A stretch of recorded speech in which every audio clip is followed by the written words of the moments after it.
walk and exercise, and this guy behind me keep on following me. Y'all make sure y'all get a good look at it. I'm not, oh Lord. What's up, folks? Welcome back to the show. Oh, the absolute state of our country. It's really hard to tell at this point what you're looking at exactly. It's like, okay, where am I at? Is this the United States of America? Is this the United States of George Washington and Daniel Boone and the greats? You know, like what happened actually? What happened to our country? It's getting to the point now where we can't enjoy public amenities. I was talking to somebody the other day, and they were talking about how you cannot go to a public park anymore. Like, if you have kids and a family, it's like the worst time to have a family. You can't go to a park because you know who's there. You can't go to, like, the ice skating rink. You can't go to a concert. You can't go to the beach. You can't really go out on holidays. It's opportunist. People are taking the opportunity to take advantage of these times of celebration to wreak havoc on the community. There is no order anymore. There is no hierarchy anymore. Dad has left the house, and the house is in chaos, and Dad needs to come home, okay? Needs to come home and set things straight. But I don't think that's going to happen anytime soon. Well, this is just, in this video, this is just an example of a shocking amount of laziness, but it's indicative of a pattern of certain people who are certainly not making the country any better. I forgot my syrup. 2 of them. Yep. You too. Okay, so let's take a look and analyze, break down a little bit in this video. First of all, we got the tattoos, okay? Tattoos are everywhere now. I would say if you're feeling the urge, we've all felt that.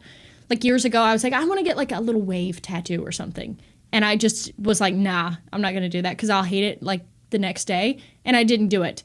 Tattoos is a real sign of decay. Okay, it's marking up your body. It's not taking pride in your body. It's seeing your body as like, who cares? I'll just draw all over it.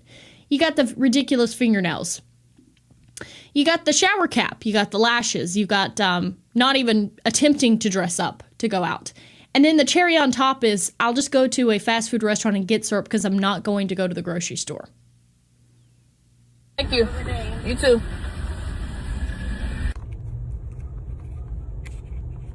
Come eat. And by the way, as someone who doesn't go out ever, like ever, I'm a hermit, I stay at home, it's like a fun time to go to the grocery store. That's like an opportunity to wear some of my cute clothes because I love clothes and I buy a ton of clothes, but I have nowhere to wear them to. So when I go to the grocery store, that is my time to shine.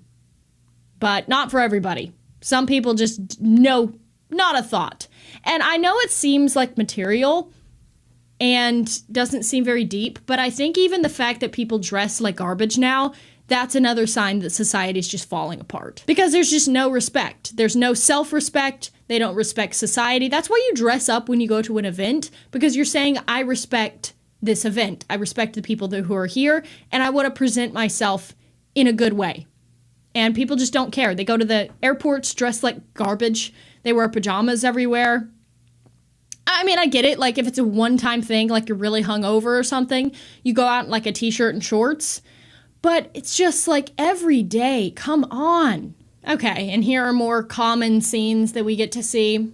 You might be dressed up and in your car and you're driving to town or whatever, and this is what you get to see as you are driving on your commute home. You get to see people tweaking outside of gas stations. And now, by the way, if you have to fill up your tank with gas, I just hope that you are prepared, like you have something on your hip, because gas stations are not safe. This one's strategic. While everybody's watching the weapon systems and the headlines, the real battle is happening much further upstream, in the raw materials that make modern defense possible. Here's something most people don't realize. The United States hasn't commercially mined tungsten since 2015, even though it's used in everything from precision munitions to aircraft and armored vehicles. That's why Washington is moving fast. Through initiatives like Project Vault and other federal programs, billions of dollars have been committed to rebuilding America's critical mineral supply chain and reducing dependence on foreign sources. That's where Vault Strategic Mining comes in, training as NOx in Canada and KNXFF in the US. Rather than searching for entirely new discoveries, Vault is acquiring historic American tungsten mines and applying modern exploration to bring these strategic assets back to life. Its flagship Nevada project sits in one of North America's most historically productive tungsten districts, positioning the company at the center of a growing national priority. As the government focuses on securing domestic supplies of critical minerals, companies with established U.S. tungsten projects could be in a very strong position to benefit from that trend. If you'd like to learn more about Vault Strategic Mining and its U.S. tungsten portfolio, check out the link in the description. And a special thanks to Vault Strategic Mining for sponsoring today's video. And neither are the streets. After dark, this actually happened in France, but the same thing happens everywhere. You know, it's just people, they get this inexplicable urge to just destroy everything. They found all the trash bins and they decided this seems like it would be a fun time to just come over here and spill trash everywhere because that's fun.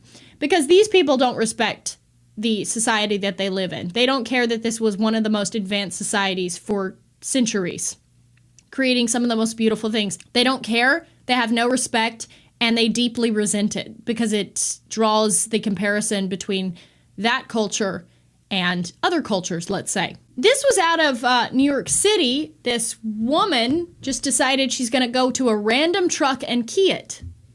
So now you're not even safe driving downtown in your truck because you might have an insane person with zero respect for society, with zero respect or appreciation, by the way, for a country that has bent over backwards to make everyone feel included and welcome and safe.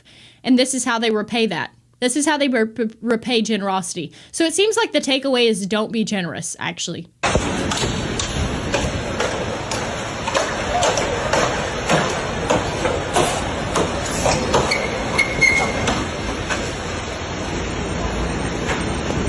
Or like in this video, Jay-Z fans, they rushed the gate before it was opened. And you can just see there's a guy, one of us, he comes out and he's looking around like, and basically the way he's just standing there is how all Americans are standing as we look out at the landscape of what our once great country has become. Thanks to just simply, again, it's simply just not enforcing the law. You know, it's not cracking down and having there be real accountability. You cannot expect certain people to just behave themselves. That's how we are. We will kind of self-govern. Other people do not want to self-govern, and they have to be governed.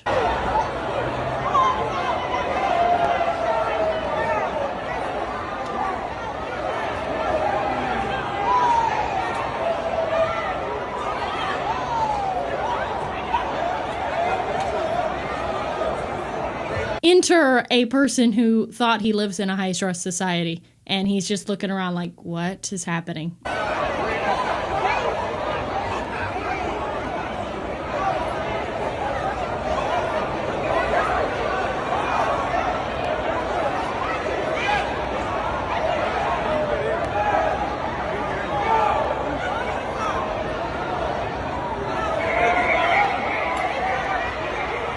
And that, folks, is why we can't have nice things. We could have nice things.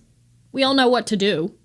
You all know. And that's what's so maddening about this is that the remedy to all of this is so simple, but it won't be done because our government is not our own. If you think that you are in control of your government, if you think this government is representative of the people, you are sadly mistaken. Okay? And I don't know what to tell you. We can't have nice things. You have to basically escape to the mountains of like West Virginia. And then you're dealing with crackheads and people addicted to substances because the green people came in and shut down all the mining that provided all the jobs. So yeah, it's a disaster everywhere. And we better just, I don't even know what to do at this point. Like I can point out the problems, but I'm not in politics. I'm not in government. I can't change anything. And I would just say, you know, the best thing that we can do is just try to avoid and don't put yourself in harm's way.